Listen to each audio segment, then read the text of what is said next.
Bueno, pois boa tarde a todas e a todos. Para mí un placer estar aquí. A verdade é que o meu vídeo non é un vídeo. O vídeo é con outras palabras, pero é o meu vídeo, non? Efectivamente, estas eleccións son importantes, igual que son todas as eleccións importantes, e temos que fazer un esforzo grande para tratar de conseguir os máximos votos posibles, de maneira que a voz que teñamos ali, Ana Miranda, que ten demostrado que realmente quen defende ou defendeu nestes últimos anos as posicións e as necesidades e levou a protesta de todos os sectores productivos de Galicia á Unión Europea. Pero eso xa o dou por sentado, que todos os que estades aquí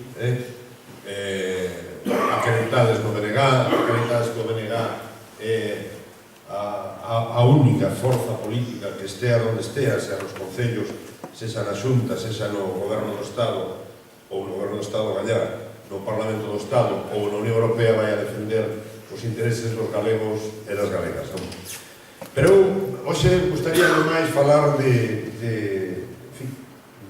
da situación que estamos a vivir, do que significa a Unión Europea para o noso país, e os do bloque, decíamos no vídeo aí, sempre trato de empezar con un chiste, pero se non sei se me dará tempo, son poucos minutos. Entón, bueno, decirmos que a nós danos moita rabia ter sempre a razón. Gustaríamos que todo eso que decíamos hai 30 anos, ou hai 29 anos, ou hai 25, ou hai 14, pois fora mentira, non? E, polo tanto, aquela ilusión e aquela política a favor de entrar na Unión Europea de prácticamente toda a sociedade e, sobre todo, de todos os partidos, porque salindo do franquismo, pois, parecía que en Europa iba a estar maravilla, como podíamos estar nós en contra da entrada no mercado común. Predicamos por aí, eu estuve por aquí con alguna xente de hai 30 e tantos anos, estamos predicando polo país adiante que o mercado común europeo, que además é máis correcto o tema del mercado común europeo, iba a ser a ruína do povo galego, non? E desgraciadamente confirmouse, pero confirmouse en todos os extremos e prácticamente todos os sectores dos que vivíamos aquí neste país hai 30 anos ou hai 25 anos están prácticamente desmantelados, non?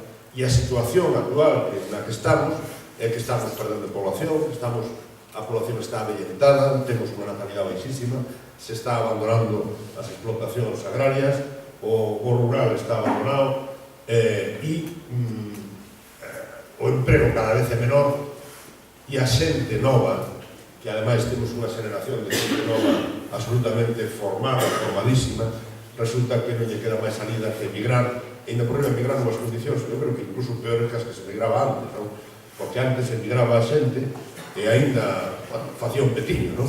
E ese famoso milagro do español dos anos 60 e 70 precisamente foi dos cartos que mandaban, pero ahora non, agora eu creo que está pasando como decía aquel da Mili, que dice, manda cartos ao pai ou recibir as cadanas, pois agora tamén, de vez en cuando xa manda lá e ainda por riba hai que mandarlle cartos porque os 400 euros, o 2.000 millóns inventou, curiosamente, ademais, o señor Herreder, que era socialdemócrata, non era precisamente da dereita, pois non dan nin para pagar o piso, a non ser que teñas 3 ou 4 choios.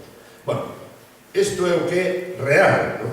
Pero a propaganda oficial, a mensaxe oficial de todos os partidos, especialmente non de todos, do Partido Popular, do Partido Socialista e mesmo de Esquerda Unida, insiste nas maravillas de Europa, de que hai que cambiar esta Europa, de que vamos a ter unha Europa distinta, Europa social, etc. E que en todo caso hai que retocar. Bueno, eu estou plenamente convencido de que non hai nada que retocar, é irretocable, non hai nada que retocar. En todo caso, nós temos que votar ao BNG, temos que ter unha representación ali para defender os intereses de Galicia, pero desde logo temos que plantear outras cousas. E en primeiro lugar, plantearnos que hai vida fora da Unión Europea, porque parece aquí que se non está na Unión Europea non existe, non? E hai vida fora da Unión Europea, e hai exemplos, non? Por exemplo, Islandia, que é un país pequeno, pero é un país que tamén tuvo problemas como tuveron aquí cos bancos, todos os países da Unión Europea, especialmente os do sur, pois en vez de pagarle cartos aos dos bancos e mandarlos para casa con grandes, en fin, como lle chaman os primeiros, non sei, en fin, finiquitos ou plan de pensións ou o que sea, pois meteron no trullo, non? Colleron os banqueiros e meteron na cárcel. E dixeron, o Estado fixo cargo dos bancos, nacionalizounos, e dixo, vamos a garantizar as pequenas imposicións dos cidadáns ou dos vecinos ou dos islandeses e irlandesas hasta unhas pequenas cantidades e os demais pois xa pagaremos a escaso ou se a escaso non pagamos, pero en principio vamos a comer, vale? Ou por exemplo Noruega, que é un país como outro calquera, que curiosamente non entrou tampouco na Unión Europea e que non entrou por dúas razóns principales. A primeira é porque era unha potencia de pesca e sabía que se entra na Unión Europea, al final pasounos como a nós, que éramos a potencia máis grande de pesca de toda Europa, e al final agora acabaremos pescando lorchos aí na playa da Lanzada. Vale, pouco máis, porque efectivamente nós que éramos unha potencia de pesca, agora estamos importando peixe e estamos comendo peixe de pesca con. E Noruega non entrou tampouco porque tiña un estado de benestar, o sea, unha serie de servizos públicos e unha serie de dereitos adquiridos e que si entra na Unión, como nos está pasando a nós, pois hubiera perdido absolutamente todos os dereitos. E Noruega está aí e non está a crise. A crise é nos outros lados. Eu decía antes o do mercado común, porque efectivamente Europa é un mercado. Non é unha Unión Europea, é un mercado. Foi sempre un mercado. Eu teño unha explicación así bastante rápida, se me dá tempo, de como van as cousas, non? E sempre poño o exemplo da peseta, non? Ou da peseta, empezando pola peseta. Naquele tempo había peseta, a mí as pesetas non me gustan, porque tiñan a cara de Franco, mayoritariamente. Pero, se lle quitamos a cara de Franco, pois, coas pesetas, se facía política monetaria, non? E entón, cando o Estado, pois, veía que había, digamos, un balance negativo nas importacións e nas exportacións, porque ao final é eso, se importas máis do que exportas, te empobreces, e se exportas máis do que importas, te enriqueces. E nós estamos empobrecendo directamente, non? Importamos moito máis do que exportamos. Pero había un mecanismo, que era o mecanismo de devaluación da moneda, por o cal, tú dices, pois, eu vou a devaluar a moneda, vou a producir máis barato, vou a vender máis barato, vou a vender máis, vou a encarecer as importacións, vou a importar menos e, polo tanto, o país se enriquece. Desde que entramos no euro, ahora podemos viaxar por o mundo adiante sin cambiar moneda, que é unha cousa, bueno, por o mundo adiante non, por Europa, non? Curiosamente, hai países como Inglaterra que non entraron no euro e están na Unión Europea. Por lo tanto, eu sou moi crítico coa situación da Unión Europea, do euro, de estar ou non estar, e que temos que plantearnos seriamente esta cuestión. Entón, estos o plantearon como un mercado, non? Al principio eran 9, logo eran 16, agora son 27, e serán máis, porque cando xa non teñen a que vender, e non teñamos cartas con que pagar, o que sea, pois ampliarán a outros pimpins para meterlo na Unión para vender, non? Isto é o que é a Unión Europea, un mercado, sin máis. E o euro sirveu para que os que tiñan maior tecnoloxía, curiosamente a tecnoloxía adquirida a base da Segunda Guerra Mundial, no caso dos alemáns, con empresas que estaban aí traballando, fabricando maquinaria para os nazis, a base de esclavos dos países do oeste, e de repente, eses grandes fábricas, a Braun, a Opel, a Volkswagen, a Porsche, entende? E entón, claro, entramos na Unión Europea e dixo, oye, vamos a comprar maquinaria como de vidro, chapa como de vidro, vamos a comprar BMWs, vamos a comprar tal, teñen unha chapa. Venderon o que quixeron, fixeronse de ouro, non? E como todos vos capitalistas, cando tiñan moitos cartos, os capitalistas non nos queren para, en fin, batelos ali, querenos para producir máis. Non nos conformamos con el 2%, con 3%, con ir vivindo. Non, eles se teñen 1 millón de euros, necesitan 1.200.000, 1.300.000, 1.000 empezaron a prestar, empezaron a meter en operacións especulativas, empezaron a facer operacións, aquí no Estado español, mayoritariamente, de tipo de promoción de vivenda, e cousas por estilo, non? Pero cando viron que non vai a ser que non lle devolveran os cartos, aí estaba a Unión Europea tamén, para facer o Tratado de Lisboa. Aí estaba o Estado español, o PSOE no goberno e o PP que aplaudeu por dentes para nun pleno agosto modificar a Constitución para garantizar que os bancos cobraran primeiro, antes que ninguén. O sea, eu como alcalde, eso non tempo que non conto, como alcalde o primeiro que teño que facer, como hasta ahora, hasta a modificación de cuestión, é pagar as sentencias firmes, e en segundo lugar pagar os traballadores, e en terceiro lugar pagar os proveedores do concello. E dentro dos proveedores están os bancos, que me prestaron cartos ao mellor, pois hai 10 anos, non? Pois non, a partir da modificación da Constitución, o primeiro que teño que pagar é as deudas dos bancos. E logo se veréis se pago os traballadores ou se poño os servicios nas rúas, ou se fago festas, ou se fago outra cosa, non? Porque está planteado así. Que pasa? Todo é unha gran mentira. Isto era unha gran mentira. Non é un problema. Dice, o problema que tivo o Estado español e outros estados é que a deuda privada dos señores que especularon e querían facerse de ouro a conta de operacións especulativas, de fondos filatélicos, das casas do Poceiro en Madrid, das torres que están facendo un Torremolinos Caixa Galicia, de cousas deste tipo, eses cartos que antes, porque antes era distinto, cando un capitalista perdía, bueno, pois perdía, quedábase na ruína, ou algún se tiraba para a ventana, ou se tiraba lá para a ventana. Pero resulta que agora non é moito máis fácil, agora chama a Unión Europea, legisla a Unión Europea, e dice, non se preocupe usted que eses cartos que perderon ustedes van a ser, vai como se os perderamos todos, vale? E entón empezaron a irnos ao bolsillo a todos, hasta un 30%, un 25%, irnos a todos ao bolsillo para pagar a deuda que se transformou en deuda soberana e no Estado español que tiña unha deuda dun 60%, cando Alemania naquele momento tiña un 80%, ahora temos un 100 e pico a nivel de Estado e estamos pagando a deuda dos bancos para reflotar a banca e mentre tanto todo o mundo máis pobre e logo outros moito máis ricos. E só para alguna cousa boa tiña que ter a globalización, podes entrar en internet e mirar, entras en internet, máis ricos do mundo. Entón aparecen ali máis ricos do mundo e miras o ano anterior, e se o ano anterior tiñan 30.000 millóns de euros, este ano teñen 45. Non vas a pensar que suben 4 pesetas, non. Se están facendo de ouro hasta que se reventan nin gordas a conta de toda a cidade. Ben, pois eu non estou de acordo con eso.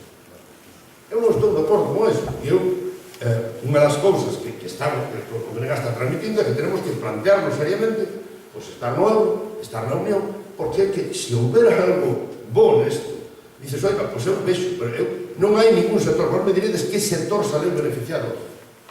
A gas, o viño, que parece que, bueno, modernizamos as explotacións, se está exportando un pouco máis, a gas o viño non hai ningún sector que nin o naval, nin a siderurgia, nin a pesca, nin o... Falabas tú das vacas, pero as tu vaca, porque eu hai concellos inteiros, porque nos falabas tú da vaca. O sea, é como cando íbamos a falar de que se poñía animal, un tiro, eu me acordo, e claro, os rapaces non sabían que era un animal, se lle poñían de exemplo un tigre. Pois agora, se lle poñemos unha vaca, tampouco sabe. Porque en algún sitio, porque aquí sí, pero máis para outros sitios non hai unha sola vaca. Iso, é imposible, acabaron coas vacas, e acabaron coas explotacións. Eu non digo que puderamos vivir 400.000 familias das explotacións agrarias, eu non digo que sea así, pero de pasar de 400.000 a 80.000 e desertizar absolutamente o país e mandar a xente para as cidades a mal vivir. Eu sou médico de cabeceira, eu sempre ponho o mesmo exemplo. Hai xente ali que vive nun barrio que se chama o Castañal, que é un barrio, digamos, da aluvión dos anos 60, vivendas baratas, mal feito e tal.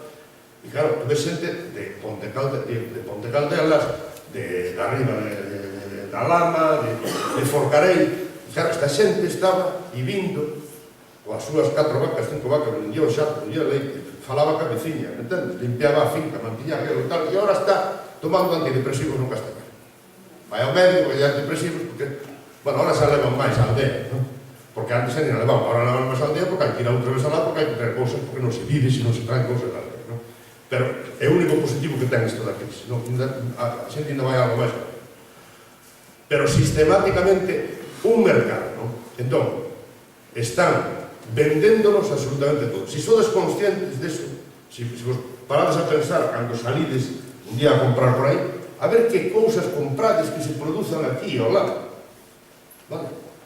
E é todo unha propaganda. Eu hai unha cousa que me cabrea, que máis se fica nunha estrada, que é o tema dos muebles. Eu dos muebles me cabreo, porque me cabreo con Ikea. Pero Pero me cabreo con Ikea por varias razones. A primeira razón é porque se venden a propaganda e che poñen, se tú vas a comprar muebles a Ikea, se ponen aí na alfombra na entrada da casa, entras, cando entras na casa con muebles de Ikea, en la república independiente de tu casa. Que manda a cara. Quero dicir, se eu sou republicano, son mala xente, sabes? Para eles.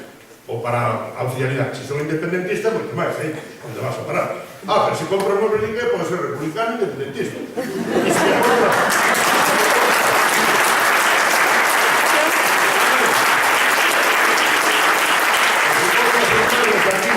Da estrada non se sabe que serás, igual eres un atrasado franquista. Non lo sabes. Pero entón, que pasa? Que eles venden e hai alcaldes papanatas que están, a mí me preguntaron se non lle interesa de traer a Ikea para ponerse fan ya rotondas os accesos especiales para que vayas ali a comprar. Non traballa nadie, vale? Porque entras ali, entras por esas carreteras que pagamos todos, para chegar a Ikea, hai un almacén grandísimo, mayoritariamente se preguntas a gente, mira usted esos papeles, e mira, colles aí, tal, colles o bombo, pero leva o bombo, pagas na cousa. Hai un tipo na caixa escasamente. Logo despois, cárgalo, leva o tipo que a casa te pon mucho lento. E logo, se llegas a casa, montalo ti. E se non sabes, montalo eres todo. Non por eso. Porque iso está moi fácil.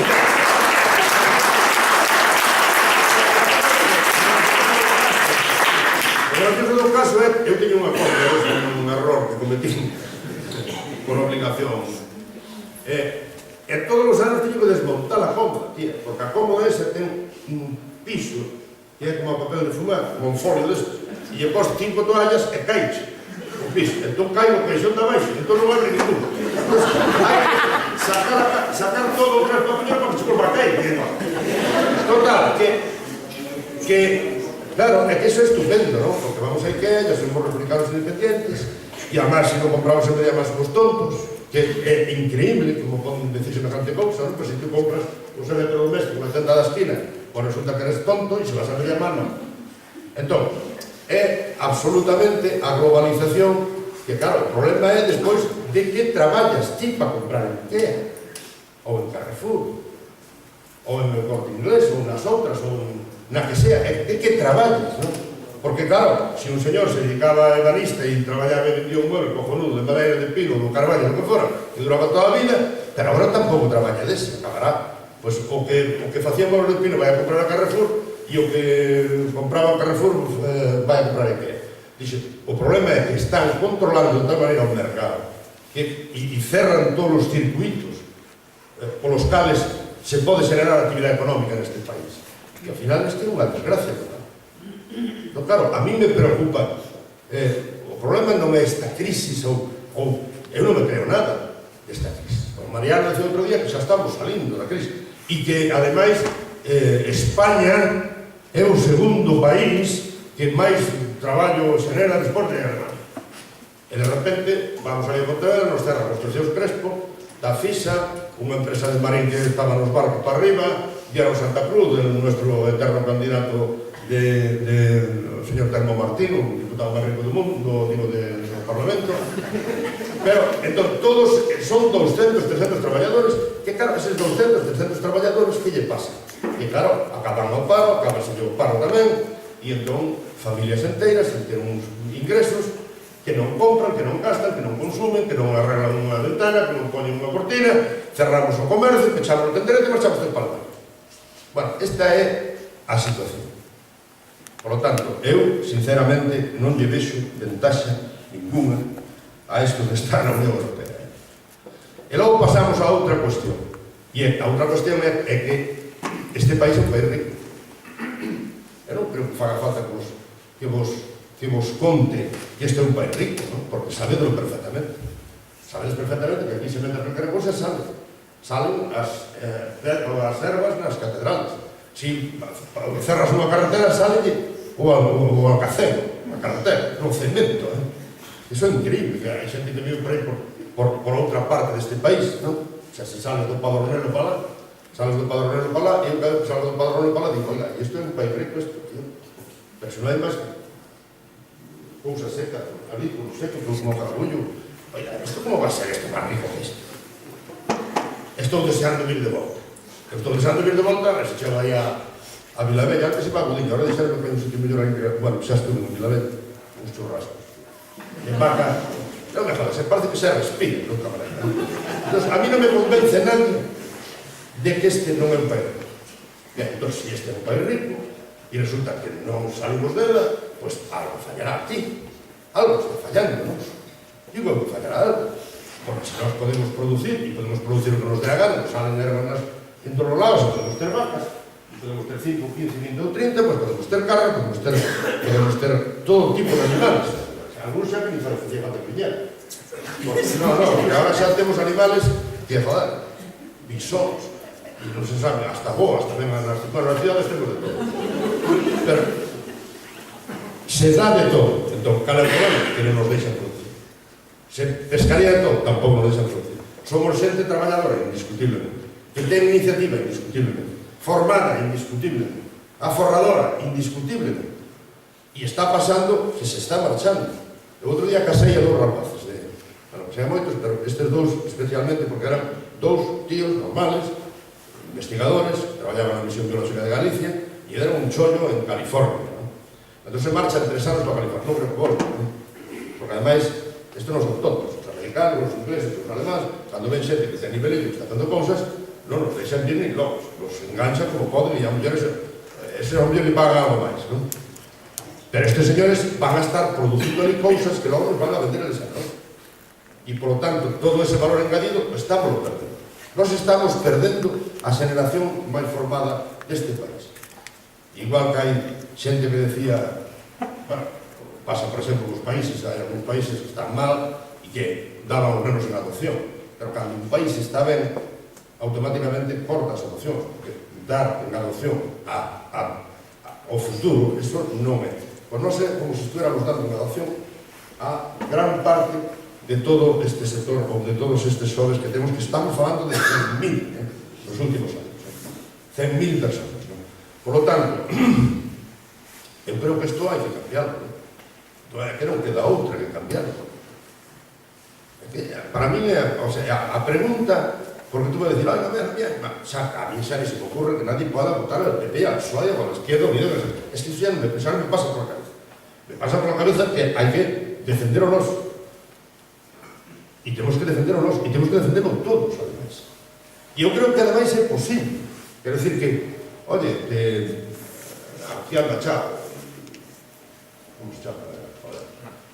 Ren, que somos destos así que tenemos pelo blanco, sean negros, sean de toda la puñetera vida. Pero, ao mellor, Chao, quero dicir que, hombre, eu anduve predicando por aí, igual que eles, outros máis, e éramos 4 pioyentos, predicando polo país adiante, que non tenía caso ni María Santísima.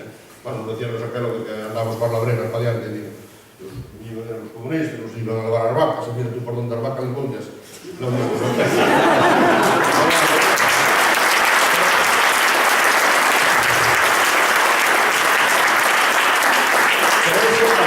A ver, eso cambiou, e o BNG é unha forza política seria, e está organizada, e temos un... En fin, e hai organizacións sociais, sindicais, que están traballando e tal. E eu, desde logo, penso que é posible, non? E vou falar un pouquinho de... Hombre, eu empecé en Pontevedra solo, un equipo na verdad, que é buísimo, non? Pero empezamos en solo, e estamos gobernando unha ciudad que, Dios me perdone, pero é a ciudad para caciques Pontevedra. Sabe todo o mundo, hasta na canción, sabe todo o mundo. E además, se alguén non lo sabe, pues aí en Mariano, aí en Ana Pastor, aí en la señora presidenta del Parlamento, o vicepresidente da Xunta, Dios, por kilómetro cuadrado, hai máis PTU que sale de la hostia. E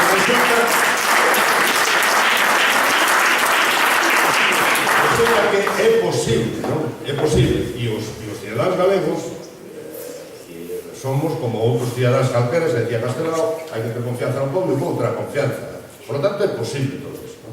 E hai unha cousa que me gusta a min de todo isto, o que máis me gusta da alcaldía e do resultado da alcaldía neste momento, non é só, o sea, o que máis me gusta é que nestes últimos tempos hai un sentimento mayoritario, entendo, na cidadanía, de orgullo pola súa cidade, vale? Que iso é o máis importante. É dicir, que se che dan un premio fora porque faz estas cousas, aquelas cousas, pero a súa cidade, que non lle toque nadie, están orgullosos dela, e ademais son conscientes de que se poden facer as cousas ben feitas, e nós non temos que aprender sempre, temos que aprender de todo o mundo, pero non temos que copiar de nadie, ni somos peores, ou mellores podemos ser, pero peores que ninguén non somos en absoluto. Por lo tanto, eso hai que utilizarlo, non? E eu creo que ese sentimento debe ser un sentimento que hai que extender a todo o país. Hai que extenderlo a todo o país.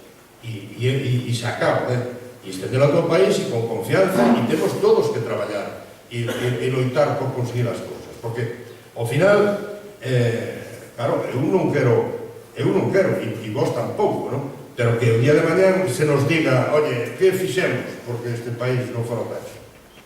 Porque todos temos que traballar aquí, non? E por eso digo que unha cousa é votar nestas eleccións, outra cousa é presentar de cara a Unión Europea, e outra cousa é elaborar unha alternativa, e outra cousa é organizarse, e outra cousa é estar convencidos e predicar dentro da sociedade que este país pode ter outra forma de fazer as cousas e que nos pode brillar o pelo como lle brilla a outros. Curiosamente, eu teño envidia dos cataláns e dos vascos, unha envidia sana, non pola putifarra, que non me gusta nada. Home, xa de comer uns calles xa non podo dicir, non, é caro, pero como xa. Pero porque eles defenden, están orgullosos, e a mí me parece absolutamente normal que defendamos eso. O que non é normal é que non defendamos o noso. E eu creo que o podemos facer, non? E o podemos facer entre todos, non? E temos vimbios para fazer un proceso e xente capacitada para o que faga falta, non? Bueno, pois nós, os do Bloque, somos así, estamos aquí predicando, estamos intentando arrimar a máis xente a este proxecto, non? E convencidos, ademais, que é posible, tarde o que se tarde. E, sobre todo, unha cousa, que non queda outra. Non queda outra. A mí se me dan outra alternativa e dicen, oiga, mire usted, pois, están caladiños, votando por estes señores, que logo resulta que están discutindo non sabe que, o sexo dos anxos, pero o problema é que cada vez que hai un problema neste país, cada vez que hai xente que se queda na rúa, cada vez que hai, oiga, aquí só salimos os que salimos a defendelo, e cantos máis seamos, pois moito mellor. Por lo tanto, moito ánimo, adiante co DNG, e a ver se rompemos as urnas este 25, vale?